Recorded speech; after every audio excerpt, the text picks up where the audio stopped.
Okay. So big mover in crude oil. And, it's allowed the stock market to power ahead. And we actually broke from some recent ranges in the S&P that was, make no mistake, right on the back of crude oil moving higher. So let's start there. And I'm actually just going to log you into our members area here at Trading Analysis. It's makes it a little easier, a little bit more quicker move through the markets to show you these patterns that have taken hold yesterday. So the markets have been in a high volatility but non-trending environment. Okay, we are in a new normal of VIX. Okay, for the last 2 years, the volatility index has settled between 13, 14, 15. Occasionally we jump up to 16, 18. But now we have basically shifted up the y-axis to a range anywhere from 18 to 22 and 25, 28 when things get really pretty nasty. So what's interesting is the S&P has not gone anywhere. So we are in a range-bound environment with high volatility. So that could be good and bad. And if you're a short-term trader, you're moving in and out pretty quickly intraday, then fine. We've done quite a bit of short-term trading in our short-term chart room last week, and just yesterday we broke through the upper end of a range in the S&P based on the oil recovery that I think has now freed us from this high volatility, highly range-bound environment. So we broke up through about 2045 in the S&P, and I think that completes a B-wave triangle, okay? And those of you who know Elliott know that for the most part, triangles happen in two places, two locations. They happen in a fourth wave move, which is going to unfold like this. 1, 2, 3. Here's your fourth wave move, and then up in 5. Anytime you see a sideways triangle, it's either in a fourth wave position, which means you have one more move up to go in 5, or it happens in a situation like this. A, B, C. It happens in a B wave. The difference between these two patterns right here is this, right here, wave 2. Okay, if it happens in a fourth wave, you're going to have a similarly sized wave 2 in price and time. That'll tell you that you have a good 5-wave move, which means the predominant trend of the market is up. If it happens here where there is no wave 2, all you have is one wave, then you go into triangle, then you go into C, that tells you that we have moved higher in a 3-wave move, not a 5-wave move. 5-wave move, as I said, means the trend is higher. A 3-wave move means this is a correction that is doomed for failure. So turning to the S&P, there is no second wave move here. This looks to me like basically a rally that has a doomed fate. This rally is in trouble and it doesn't know it yet.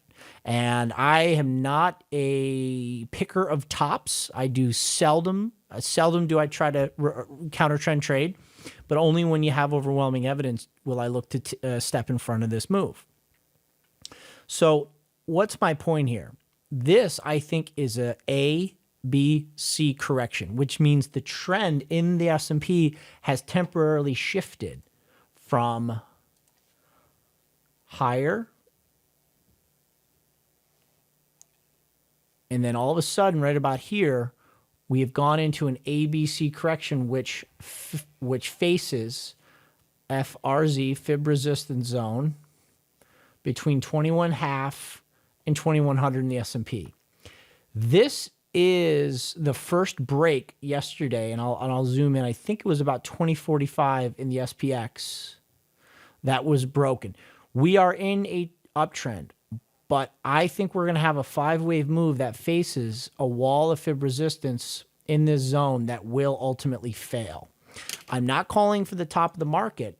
Okay, so when we go from this daily, all right, let me go up to the weekly and show you the context. Oops, S&P. Let me show you the weekly, show you the context. This little B wave move here, this 3-wave move to a new high, should fail around 2150, setting up a pretty sharp 5-wave move back down towards the origin of the pattern about 1820. Okay, so I think once we've broken, as we did yesterday, markets are going to say, okay, oil deflation story aside, Europe deflation story aside, everything that's going on in the world, okay, we're past the hurdle, time to get long. And by way of the structure of this pattern, that is not a healthy uptrend. Okay, so I think we need to shake people out a little bit. Once we collect ourselves, 100, 200 S&P points lower, then the uptrend resumes, and we ultimately head much higher in the markets. I don't have longer-term chart up here on the S&P, but I do on the NAS. This is a chart I haven't updated since October.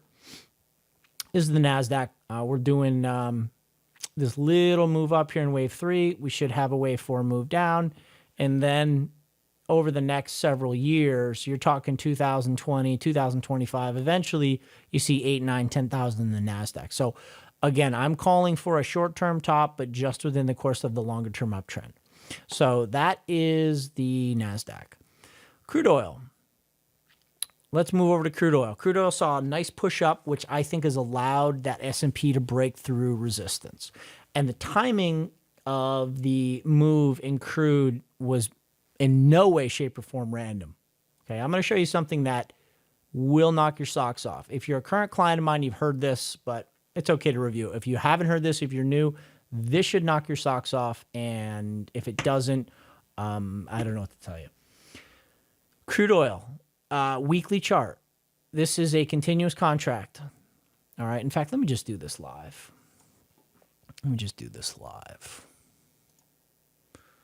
Let's go to crude.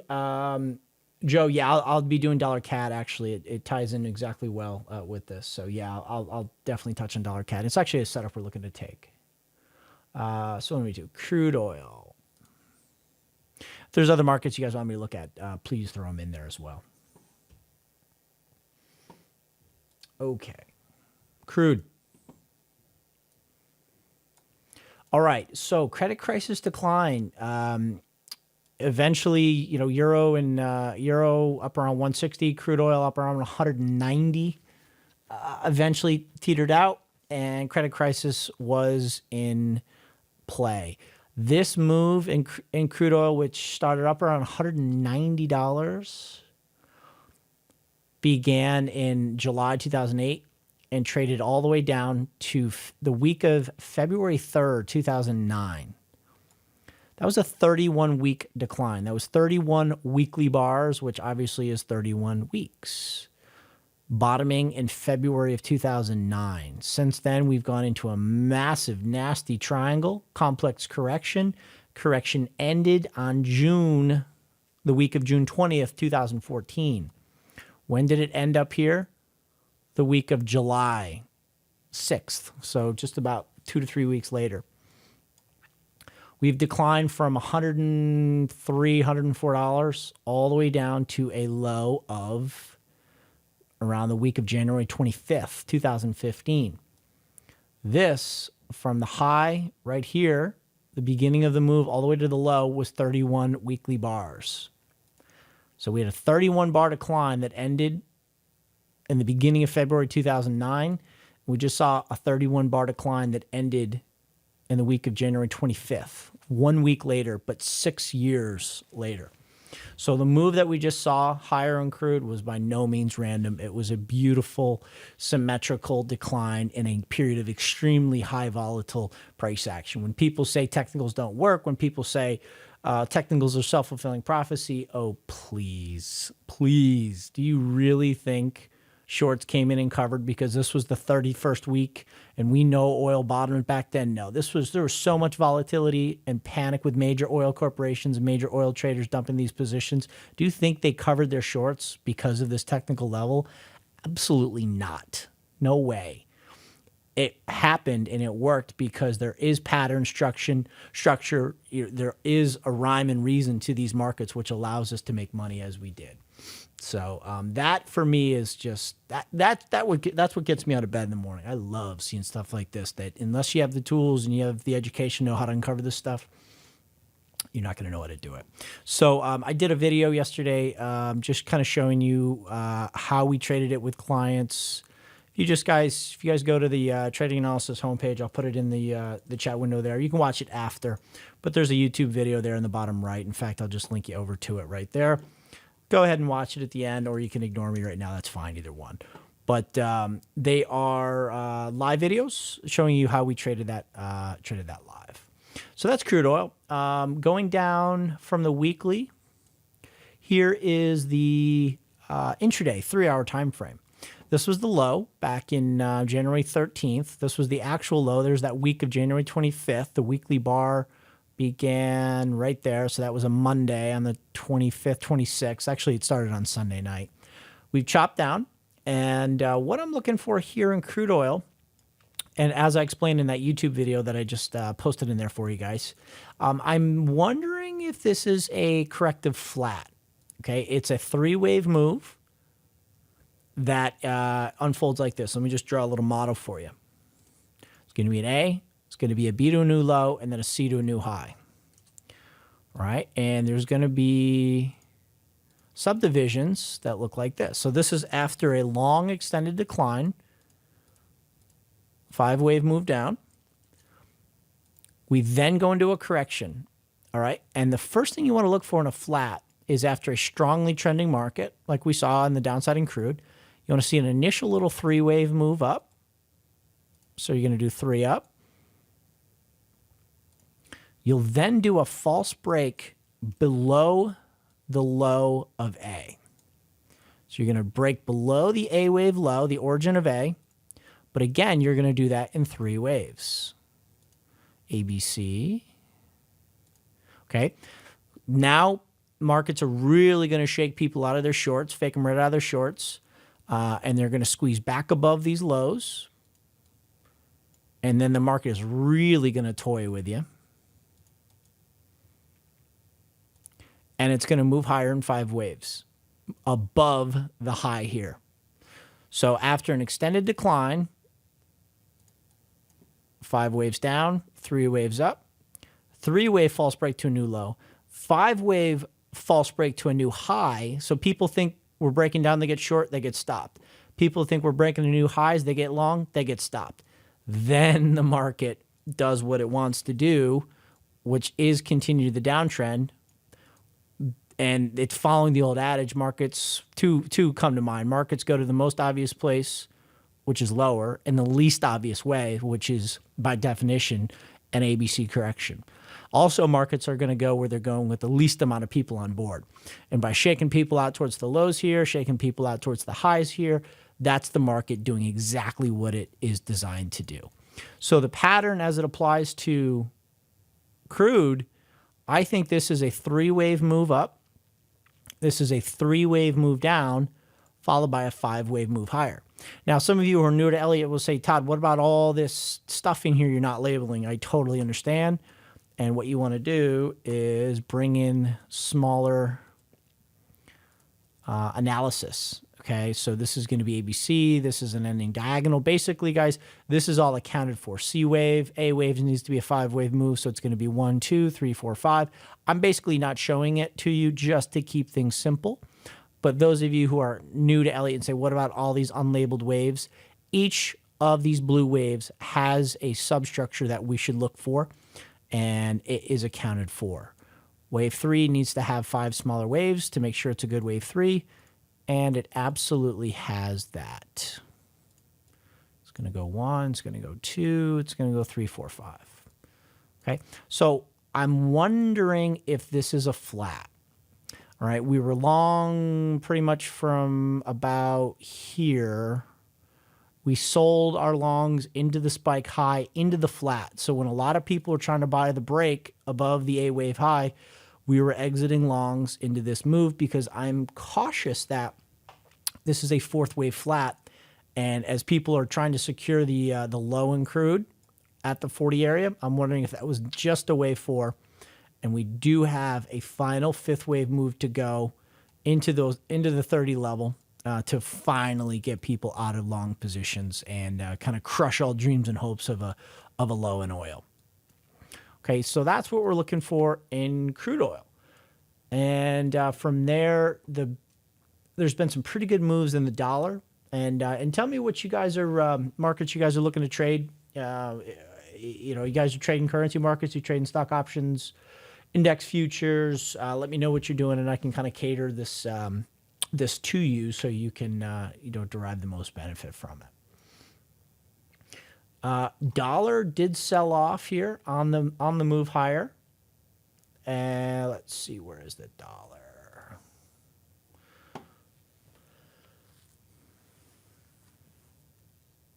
Come on, don't be shy. Okay. Dollar did sell off, and I'm not exactly sure what we're doing yet. So far, it does look to be a pretty good little three-wave correction.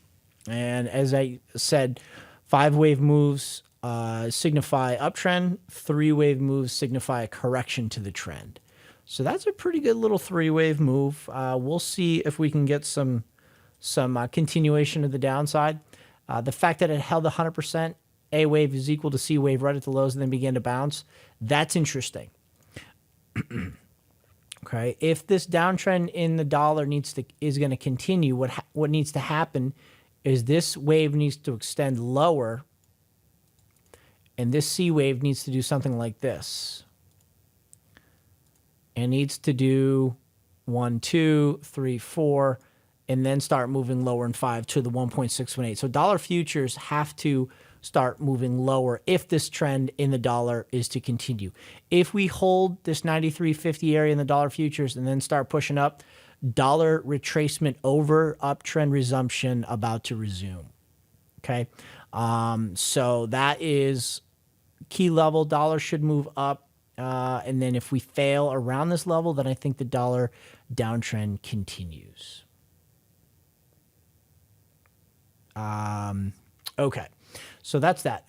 Dollar, a couple currency trades that I'm looking at here based on this, and then I actually want to move into some airline trades. Here is dollar Canada, and dollar Canada has a very clear relationship with crude.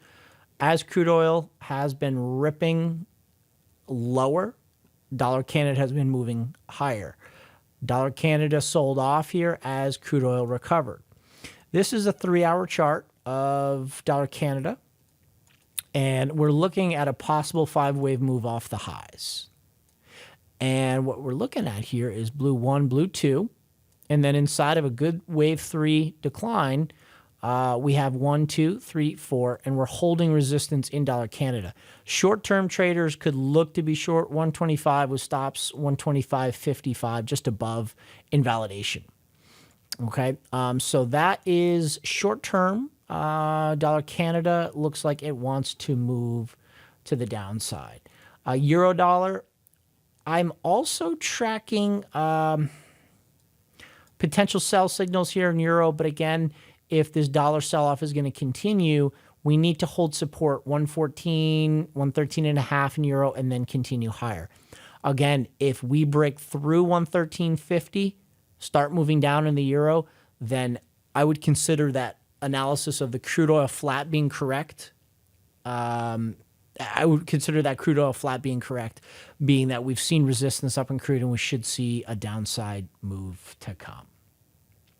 Okay, Richard, Sterling Aussie. Sorry, I don't track it. I'm not doing very much with non-FX or with non-dollar pairs here. Too much movement in markets, in the commodities markets, and as well as stock indexes right now.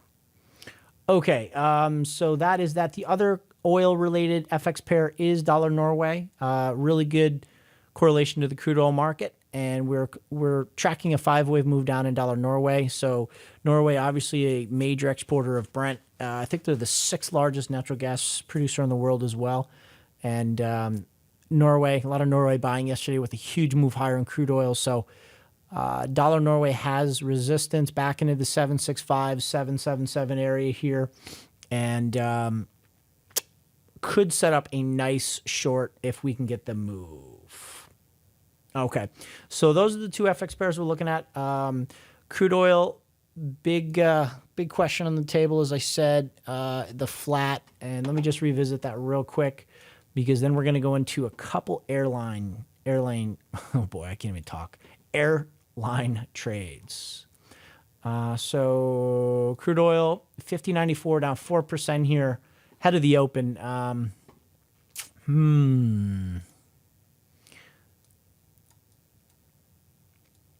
Yeah, this guy really looks like it wants to. Either way, there's two wave counts that I'm looking at. Either one says we should get down to at least a 50% retracement, which is 48.62. Okay, so short-term crude looks like it wants to move lower, so I would not mind being short some of those dollar pairs against those commodity producers like CAD, like Norway. Even Aussie dollar has put in a low post RBA cut. Just this dollar trend is really pretty prevalent through most of the pairs.